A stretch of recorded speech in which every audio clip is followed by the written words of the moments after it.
앞에 계신 분들한테 인사 나누겠습니다. 좋은 일이 생깁니다. 인사하시겠습니다. 네, 한 주간 잘 지내셨습니까? 박 집사님 오랜만입니다. 네, 보고 싶었습니다. 환영합니다. 고생 많이 하셨습니다. 홀쭉해지신 것 같습니다. 멀리서 봐서 그런가요? 잘 지내셨죠? 네. 너무 잘 지내셨죠? 네. 복된 주일 함께 뵙게 돼서 반갑습니다. 오늘은 마가복음 4장 35절부터 41절까지 읽었고요. 어찌하여 무서워하느냐라고 하는 제목으로 하나님 말씀 전가하겠습니다. 지난주부터 예수님이 하신 질문들 살펴보겠다고 말씀드렸고 두 번째 시간이에요. 지난주에 예수님 하신 질문이 뭐였죠? 대단하십니다. 일주일이나 지났는데 기억하시다니. 첫 번째 이제 사람들이 나를 누구라 하느냐라고 했고 그다음에 너희는 나를 누구라 하느냐. 그래서 베드로가 주는 그리스도시요 살아계신 하나님의 아들이십니다. 그런 얘기했다고 합니다. 우리가 첫 번째로 우리 하나님이 예수님이 여러 가지 질문들이 있지만 우리 중요하게 대답해야 될 질문인 것 같다. 그런 의미에서 지난주에 우리 그거 잘 대답하는 게 굉장히 중요하다. 그렇죠? 또 그거 외웠다가 그냥 이렇게 수학 공식처럼 하시면 안 돼요. 그거 아니라고 지난주에 얘기한 거죠, 그죠?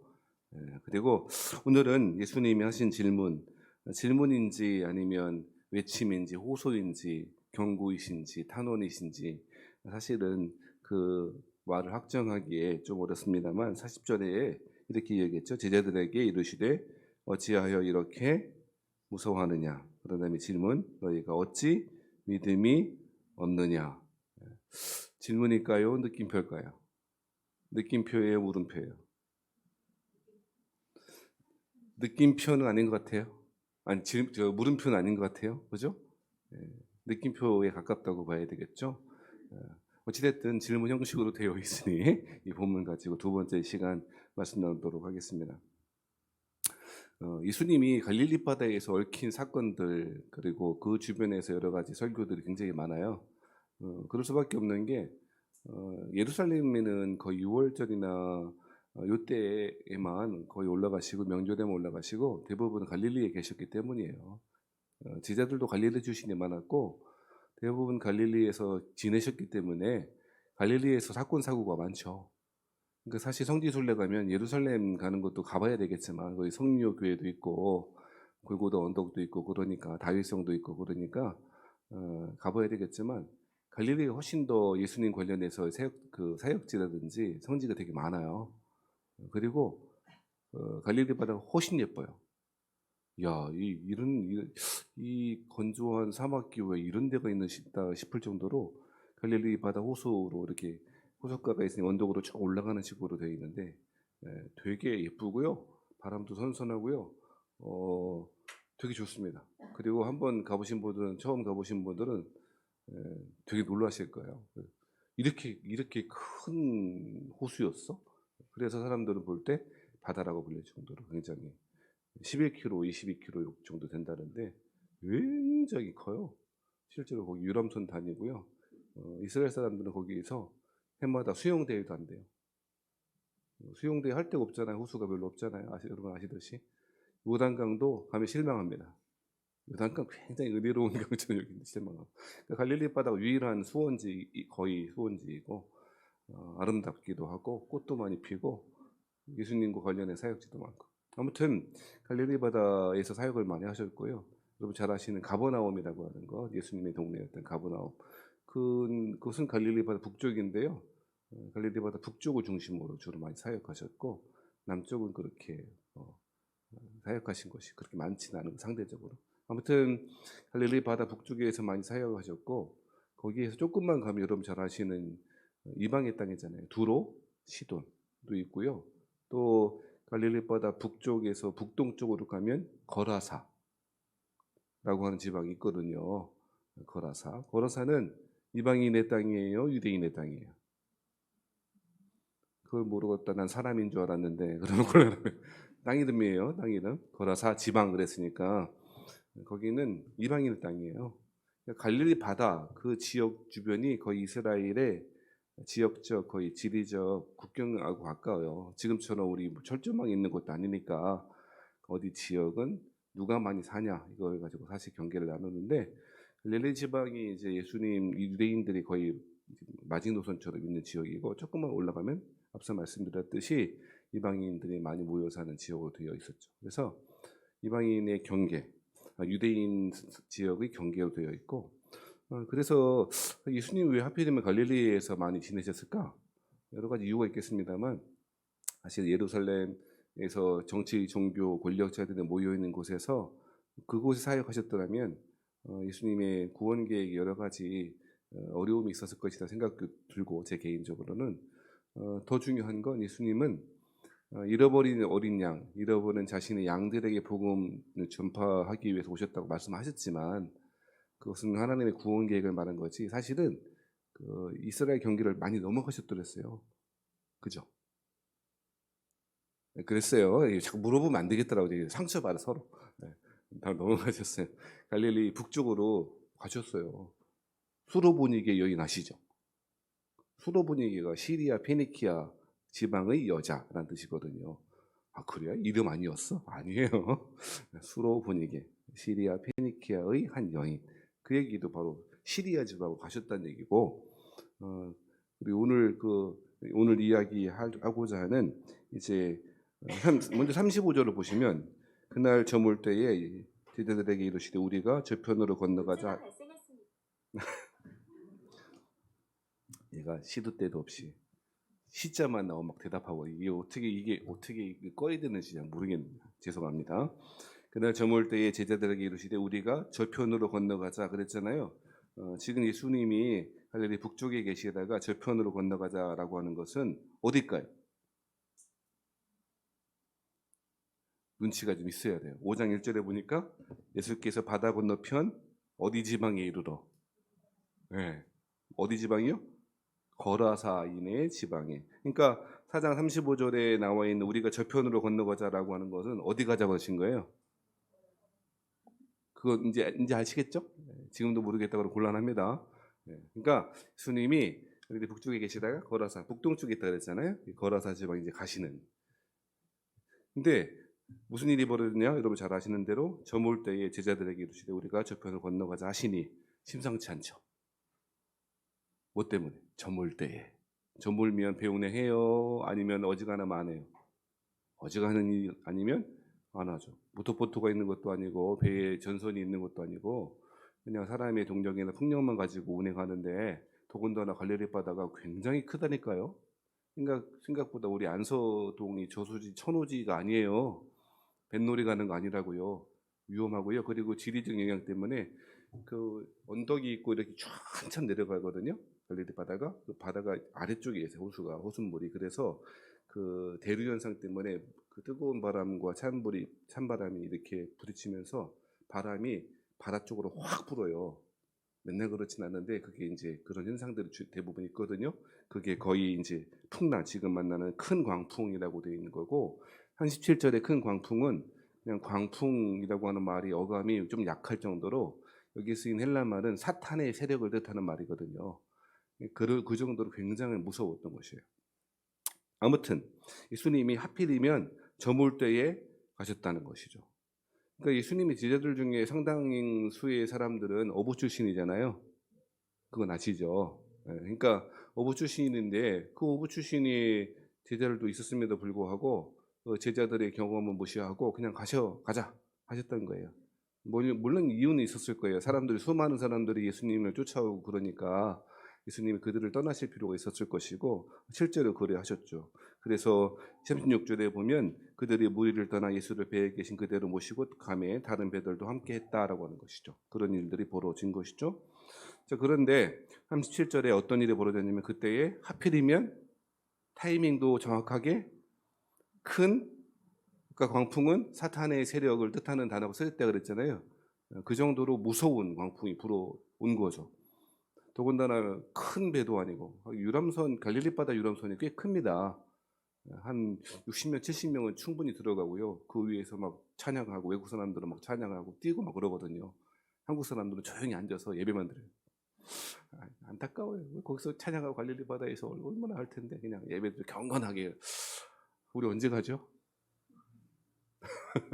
아무튼 그때 갈릴리 바다에 지금도 유람선 다니거든요.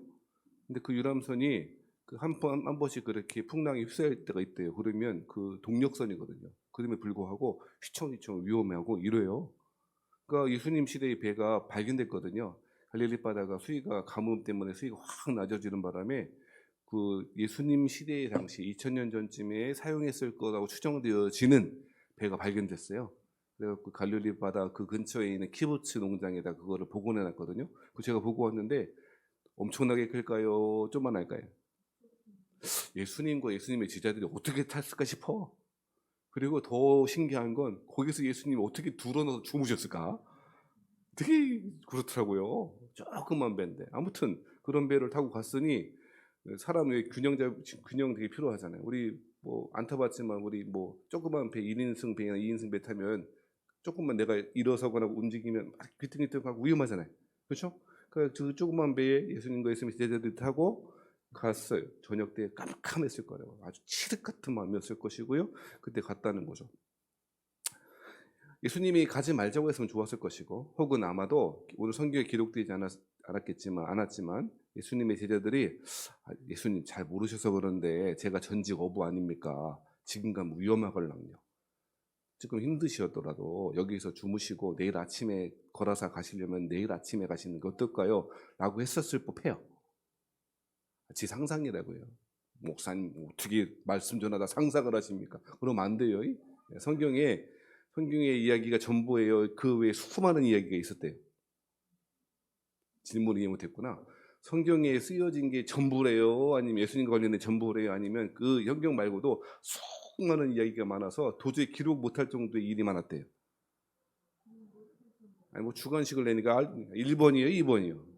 2번이죠. 그러니까 되게 많은 일이 있었으니까 그 일을 즐거운 상상으로 예수님을 상상하며 하는 것이 뭐 그렇게 죄된 일 아닐 거예요. 아무튼 그럴 법하잖아요. 그런데 예수님은 그들의 합리적인 말씀을 거부하시고 거절하셨을 것이고, 그리고 그 밤에 하필이면 그 밤에, 그죠? 본인은 노 앉으시니까 그런지 몰라도 제자들은 지금 어떻게 해야 돼요? 베드로를 중심으로 했겠죠. 야 저기 걸어서지만 꽤 멀거든요. 그거 타고 가려면 그거를 어떻게 해? 자기네들은 그 제자들은 그 배에 져야 되잖아요. 근데 예수님은요. 가자 해놓고서는 어떻게 해? 더군다나 여러분 잘 아신 대로 주무세요. 여러분 그 주무시는 장소 또한 특별한데 어디에서 주무셨다 그래요? 모르면 성경을 쳐다봐요. 어디에서? 그 고물하고 이물이 있는 거 아시죠?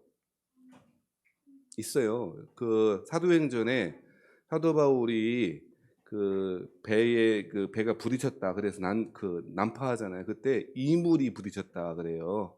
이물은 배의 앞쪽이고요. 고물은 배의 뒤쪽. 근데 여러분 아시는 대로 배에서 중요한 방향키나 이런 것들은 다 어디 있죠? 모르는구나. 상식이 너무 죄송해요. 고물에 있거든요. 고물 뒤쪽에. 예? 방향키는 뒤에 있잖아요. 아니 모타포도 우리 유람선 한 번 안 타봤어요? 그렇잖아. 그 뒤쪽에 있거든. 거기가 중요해. 거기가 선장되는 사람들이 거기 배의 중요한 펄슨이 거기 타는 거거든요. 그 방향도 조절하고, 그죠? 그러니까 그 풍랑을 그 바람을 이용해서 하거나 아니면 그 동력 사람의 힘을 이용해 갔었을 테니까, 그러니까 아마 베드로하고 이런 뭐 안드레나 야고보나 요한 중심부에서 열심히 지라고 그러고 하나 둘 하면 셋넷해 하나 둘 셋넷 이렇게 갔을 거라고. 그죠? 그래서 예수님이라면 그러니까 예수님 어떻게 해야 돼요?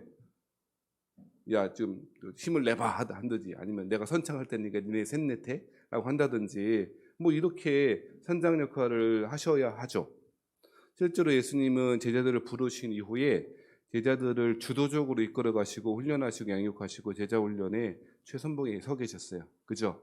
먹을 것 없다고 하니까 야 거기 가봐. 또 말 빌려올 때도 가서 어떻게 빌려와봐. 구체적으로 디렉션 하셨고요. 구체적으로 가르쳐 주셨죠. 그런데 예수님이 오늘 사건이 특이한 거예요.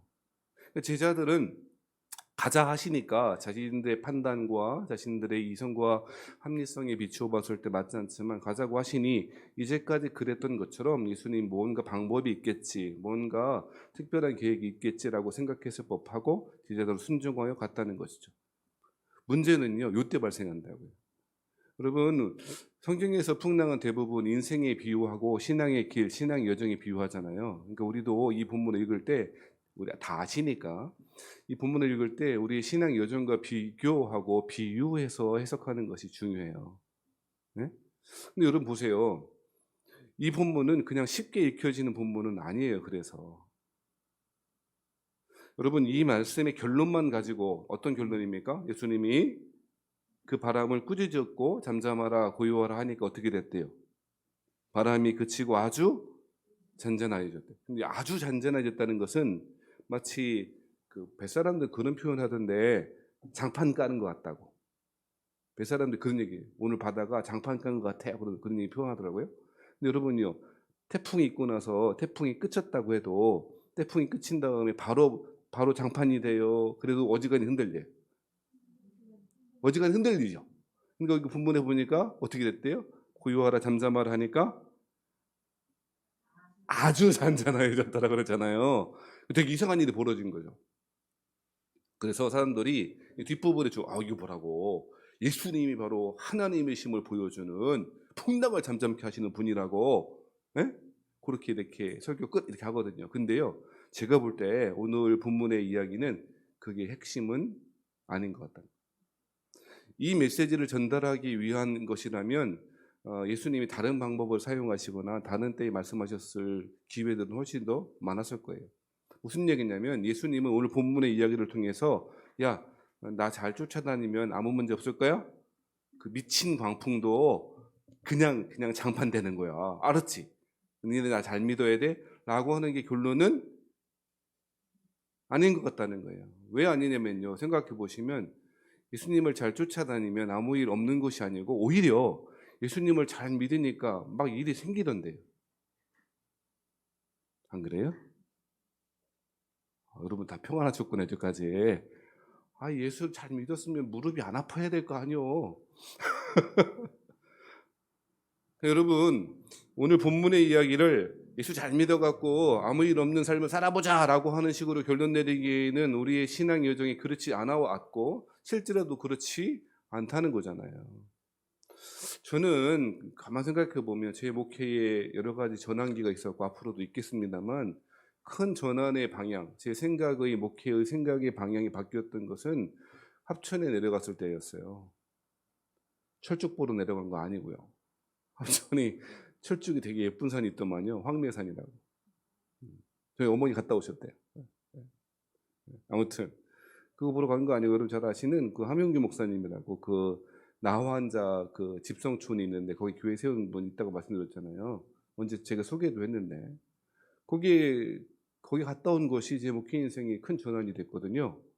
무슨 이야기냐면 거기 계신 한 집사님 이렇게 제가 거기서 설교하고 그 부흥회 인도하고 이렇게 은혜 받고 이렇게 나가는데 한 분이 그 이제 환자분이시죠. 나이 드신 권사님이신데 이렇게 오시더니 목사님 제가 질문 하나 하겠다고 하시라고 드디어 질문을 받다니 이야 얼마나 이게 은혜를 제가 끼쳤으면 질문을 더 하시나 했더니 하시는 말씀이 목사님 하나님께 기도하고 예수 잘 믿으면 모든 병이 고쳐지지요? 그러시더라고요. 그래서 제가 뭐라 그랬다고요? 믿음 좋네요. 당연하지요. 라고 했다니까요. 그래서 역시 나는 설교를 잘해. 역시 능력의 종이야. 스스로 교만 충만해갖고 이랬다니까요. 근데 하시는 그 원사님 말씀이 그러시면서 덧붙여 다시 한번 질문하시는데 근데 저는 평생 기도했는데 왜 고쳐주지 않으셨나요? 라고 하는 게 그분의 대답이었고 두 번째 질문이었어요. 나환자, 나병은 천형이라 그러잖아요. 그 얘기 들어보니까 그 권사님은 정말로 가족들이 잘 찾아오지도 않고 찾아가지도 않는데요. 요즘 전염성이 거의 없고 이미 완치되신 분이에요. 물론 몸에 상흔은 있지만. 그러면 이제 가족들 만나봐도 되고 가족들 찾아와도 되는데 가끔 아들이나 한 번, 1년에 한 번이나 올까 두 번이나 오고 나머지 친구들, 뭐 손자들 하나도 안 온대요. 그리고 본인도 안 가신대요. 왜 그러냐면 평생에 자신의 외적인 상처, 내면의 상처가 그렇게 만든 거죠. 그 사실을 듣고 그 권사님 마지막 질문 되뇌어 보이는 거예요. 목사님, 예수님 하나님께 기도하면 하나님 잘 믿으면 다 고쳐주시나요? 라고 하는 질문이에요. 여러분, 믿음이 좋다는 것은 그저 예수를 잘 믿으면 우리 인생의 길에, 신앙의 여정길에 아무 일도 없을 거야. 나아가서 좋은 일만 생길 거야. 라고 믿는 것이 맞다, 아니다. 이지선다로 해야 돼. 아닌 것 같다는 거예요. 많은 사람들이 예수님과 함께 신앙의 길을 걸어도 어려움이 있을 수 있다는 사실을 이론적으로, 이성적으로, 합리적으로 듣긴 듣는데 그것이 실제로 우리의 삶의 문제 가운데 그것이 나의 문제이거나 실제로 다가올 때는 신앙의 힘을 잃어버리는 경우가 많이 있다는 거죠. 여러분, 예수 믿는다는 것은 그저 아무 문제 없을 거야 라고 하는 헛된 공소표 같은 약속을 하는 게 아니에요. 근데 많은 사람들이 이해는 해도 실제로 그것이 자신의 문제일 때는 좀 다르더라고요. 성경에 그리스도와 함께 고난받는 것은 그리스도인들에게 필수적이라고 말하는 본문들이 많거든요. 그렇죠? 자녀이면 곧 상속자이니, 나만 이렇게 쳐다보고 네가 빨리 해봐 이렇게 하지 말고요. 여러분도 같이 이렇게 자녀이면 상속자이니 중간 생략하고, 중간 하면 너무 어려우니까 뭐도 함께 받아야 하리라. 고난도 함께 받아야 하리라 말씀했죠. 자녀이면 상속자인데 그 상속받을 때 자산과 부채가 있듯이 부채도 같이 받는 거 예수님 분명히 이야기했고요. 예수님은 명시적으로 분명하게 누구든지 자기 십자가를 지고 나를 따르라고 했으니 그 십자가가 물리적인 십자가일 수도 있고, 초대교회 때는 그렇지 않은 이 시대에는 우리가 그리스도를 따라가는 것 때문에 겪게 되는 여러 가지 고난, 힘든 일들, 그런 것일 수 있잖아요. 그럼에도 불구하고 그것이 우리의 이성과 우리의 머릿속에서는 받아들이는데, 그래서 그것이 마치 내가 그렇게 살고 있고 받아들이고 있는 것처럼 착각하는데, 대부분의 성도님들은요, 오늘 제자들이 겪었던 상황이 10분의 1, 100분의 1만 겪어도요, 신앙이, 죄송합니다, 이게 예수를 이분이 정말 믿었는가 싶을 정도로 힘을 잃어버릴 때가 많다는 거예요. 물론 여러분, 오늘 제자들의 이 반응, 제자들이 어떻게 반응했죠? 큰 광풍이 일어나 물결이 배에 부딪혀 들어와 배에 가득하게 되었을 때 예수께서는 그물에서 뭐 해요? 베개를 베고 주무세요. 그러니까 제가 상상이에요. 아예 주무실 작정을 하셨나 봐. 어지간하면 베개 잘 안 들고 다니거든요. 물론 그 베개가 여러분 집에 있는 좋은 베개는 아닌 것 같고 그냥 임시적으로 보찜 같은 거 아마 이렇게 하시거나 그랬던 것 같아. 그런데 잠깐 이렇게 가다가 좋으신 건 아닌 것 같다는 거죠. 그죠? 그러니까 아마 예수님은, 야 베드로, 너 어부 출신 길 잘 알지? 방향은 내비게이션 알지? 너 인간 내비게이션이잖아. 그러니까 너 저기 그 거라사로 가. 알았지? 베드로, 안드레, 야고보, 요한 이 4명이 좌우 센터에서 균형 잘 잡고 가야 된다 말씀하시고, 곧바로 예수님은 베개 베고 주무셨을 것 같아. 그렇죠? 근데 아무 일 없었으면 아무 일도 일어나지 않아요. 누가 뭐 요즘 정치인에게 들었단 말인데 아무것도 하지 않으면 아무것도 일을 뭐 그렇게 했다는데, 아무튼 그런데 하필이면 어떻게 됐대요? 광풍이 일어났죠. 예수님 베개 베고 주무신 게 아니고 때가 있다는 거지. 어떤 때, 평안할 때 갈릴리 바다 조용하면 주무셔도 되는데 지금 어때요? 광풍이 불어나는 예수님 어떻게 주무실 수 있나는 거예요. 여러분 생각해 보세요. 제자들의 말이 맞아요, 틀려요? 여기 대답이 갈려. 여러분 우리 마음의 상태에 따라 대답이 달라지더라고. 네? 막 힘든 분들은 막 맞아. 예수님 그럴 수 있어요, 막 이러고요. 요즘 조금 별로 이렇게 성령 충만하시거나 성령 충만하기보다 교리적이신 분, 도그마틱한 분들은 어디 예수님을 그냥 하나님을 그냥 함부로 이렇게 하시더라고요. 뿐만 아니라 이러한 가운데 두려워하지 않을 사람이 얼마나 될까요? 그죠? 여러분, 그리스도께서 우리를 위하여 십자가에 죽으셔서 사망의 고통을 가져가셨죠? 일단 아멘 하세요. 사망 고통을 가져가셨습니다. 모든 형벌을 가져가셨습니다. 그리스도인은 벌 받아요? 아니면 책망 받아요? 이거 좀 말 똑같은 말 달라요. 벌은 책임질 수 있는 능력이 있는 사람만 벌 받는 거라고요. 그렇죠? 그러니까 여러분요, 여러분 죄져도 이렇게 이야기해도 그런가? 여러분 우리가 죄 가운데 있다고 할지라도 우리 여전히 남아있는 죄성 때문에 죄 지어도 우리 벌 안 받아요. 책망은 좀 받을 거예요. 훈육 이런 건 할 거라고요.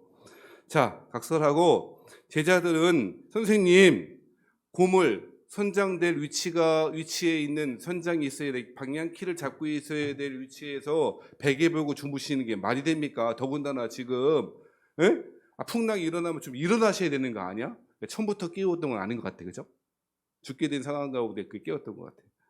그리고 제자들의 반응, 이러한 고통인 가운데 무서워하는 거는 자연스러운 반응이죠. 아까 이야기했듯이 예수님께서 십자가에서 죽으심으로 사망의 고통을 가져가셨음에도 불구하고 죽음은 여전히 힘들 거라고요. 죽음은 여전히 우리에게 두려움일 수밖에 없을 거라고요. 그렇잖아요. 그러니 제자들이 이 반응을 어떻게 보면 본능적인 반응일 수 있다는 거죠. 무서워하는 게 당연해 보인다는 거죠. 그렇죠? 그런데 예수님이 뭐라고 하시냐면 40절 말씀에 뭐라 그래요? 어찌하여 이렇게 무서워하느냐? 너희가 어찌 믿음이 없느냐? 여러분 제자들과 같은 상황 가운데 이런 말 들으면 기분 나빠요? 열받아요? 똑같은 말이구나. 열받고 기분 나쁘더라. 많은 분들이 신앙의 위기를 겪을 때, 가정의 위기를 겪을 때, 내면의 개인의 위기를 겪을 때 스스로도 처음에는 단도리를 해봐요. 그래, 좀 잘 믿어봐야 되겠다 라고 하다가 이 문제가, 이 상황이 내가 감당할 수 없는 문제이구나, 내가 어떻게 해결할 수 없는 문제이구나 싶으면 그때부터요 멘붕이 오더라고요. 멘붕이 딱 와갖고요, 이제는 그때부터 뭐 하냐, 우리 신앙인들 경우엔 대부분 누구 원망하냐? 하나님 원망하고 예수님 원망하더라고요. 그러면서 내가 이제까지 어떻게 신앙생활을 해왔는데, 내가 이제까지 어떻게 신앙생활하고 예수를 믿는다고 믿었는데 하나님 나한테 어찌 이렇게 할 수 있냐라고 하는 질문들 그렇게 하시더라고요. 물론 고통스러운 상황 가운데 그렇게 터져나오는 탄식을 제가 이해 못할 법은 아닙니다만, 제자들의 상황과 어쩌면 고통 가운데 있는 고난의 길을 가고 있는 우리들의 모습과는 되게 닮아 있다는 거죠. 사랑하시는 여러분, 자 그러면 알겠어. 제자들에게 비난할 수는 없지만 예수님이 제자들에게 원하시는 믿음의 수준이라는 게 분명히 있는 것 같다는 생각이 들잖아요. 그게 뭐냐는 거예요. 그 믿음이 뭐냐는 거예요. 여러분 오늘 본문에 나와 있는 어찌하여 무서워하느냐, 어찌하여 믿음이 없느냐 그랬잖아요. 그죠? 그렇죠? 근데 그러면 우리 이 본문을 해석하기 위해 제일 필요한 건 뭐냐면 그 믿음이 뭐냐는 거예요. 그 믿음이 뭐냐는 거예요. 믿음이 뭐냐는 거예요.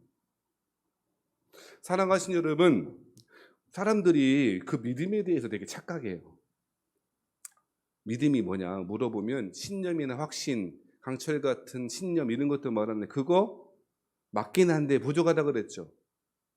그런데 믿음은, 성경에서 믿음은 잘 기억하세요. 뭐하고 제일 가까웠게 번역할 수 있냐면 믿음이라고 하는 히브리 말, 헬라 말을 우리말로 번역할 때 가장 비슷하게 번역하는 말이 뭐냐면 신실. 이게 조금 어려우면 우리 사투리 미스머리하게 안 나오는구나. 찐득함. 내가 그렇게 말씀드린 적이 있는데. 그러니까 믿음은 신실이에요. 신실은 한결같음이죠. 그죠?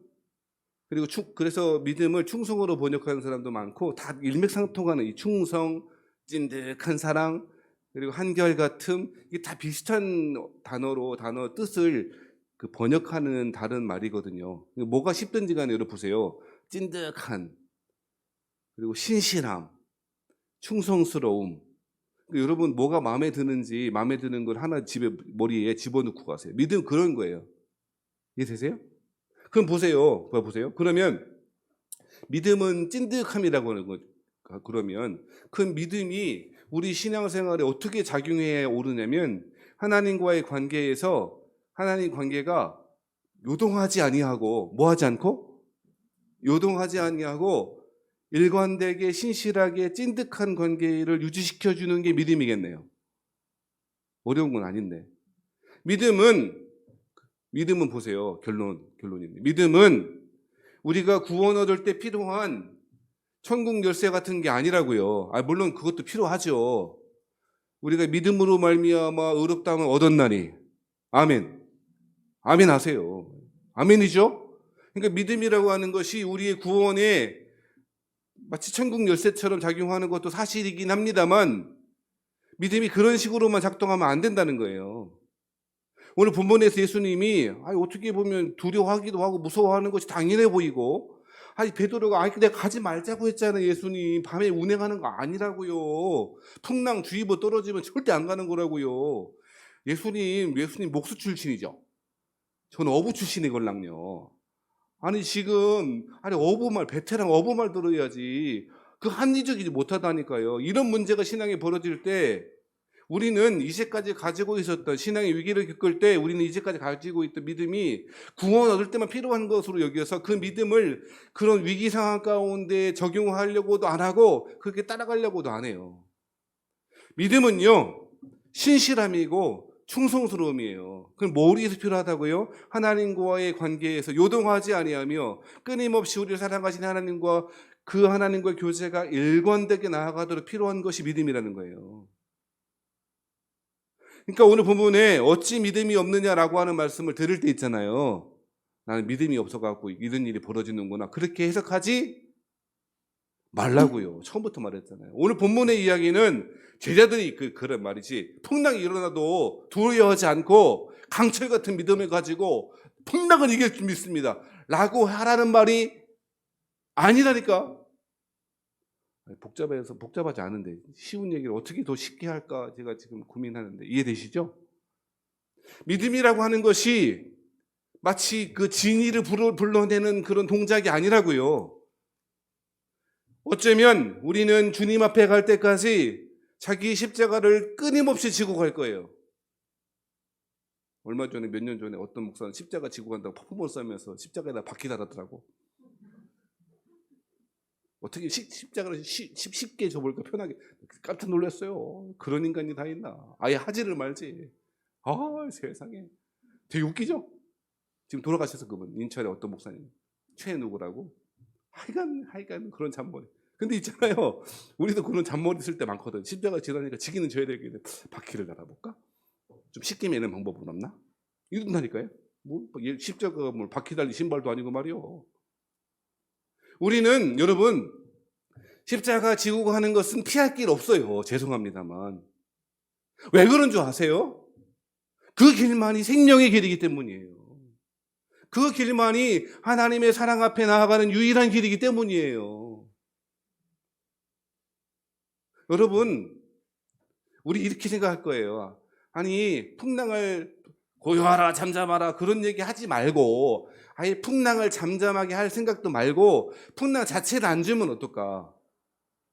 그런 생각이 우리 생각이라고요. 예수님의 생각은 다르다고요. 왜 그런 줄 아세요?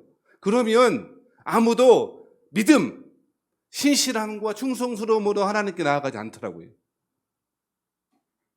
제가 언젠가 수요일날 말씀드렸나? 난 안 그런데요. 난 항상 이제까지 신실해왔고 진실해왔고 저는요 시험 당할 일도 없고 얼마나 경건하게 사는 줄 아세요?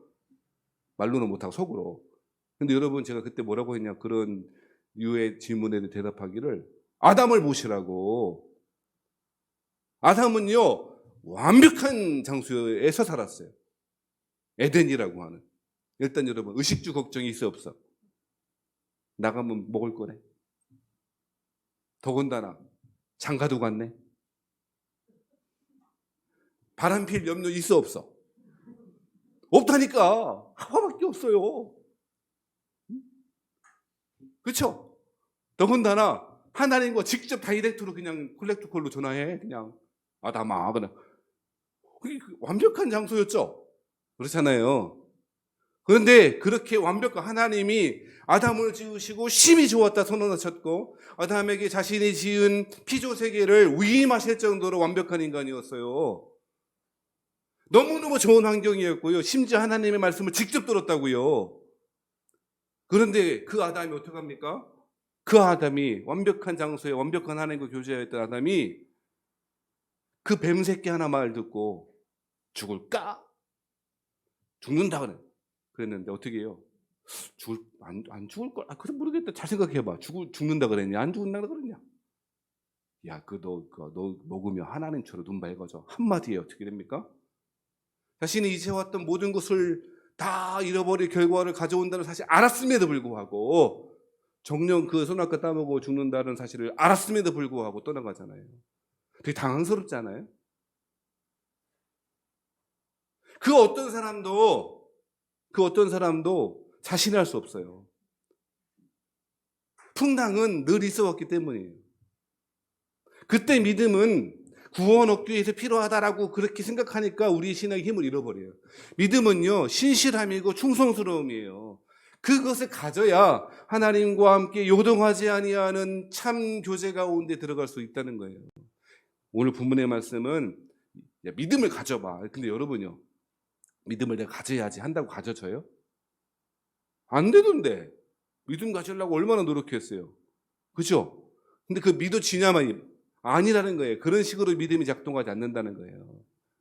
믿음은 여기에서 믿음은 뭐라고요? 신실함이라고요. 그러니까 오늘 본문에서 예수님께서 우리에게 하시는 질문은 어찌 믿음이 없느냐라고 하는 질문은 우리에게 뭘 요구하시는 질문이냐면 신실할 것을 요구하는 질문이에요. 믿음 좋은 사람이 누구예요? 예수 잘 믿는 사람이 누굴까요? 신실한 사람이에요. 그것이 당장 죽음의 위기로 다가온다 할지라도 그때라도 신실할 수 있는 사람, 예수님에게 신실할 수 있는 사람. 어찌 왜 이렇게 무서워해 자식아? 그거 책망하는 게 아니라니까. 그거 중요한 게 아니라니까. 실제로 예수님의 오늘 본문의 예수님의 제자들이 신실하지 못하다라는 사실이 어디에 드러나는가? 38절이에요. 38절에 뭐라고 그러는가? 예수께서는 고물에서 베개를 베고 주무시더니 제자들을 깨우며 이르시되 선생님이여 심상치 않잖아요 벌써.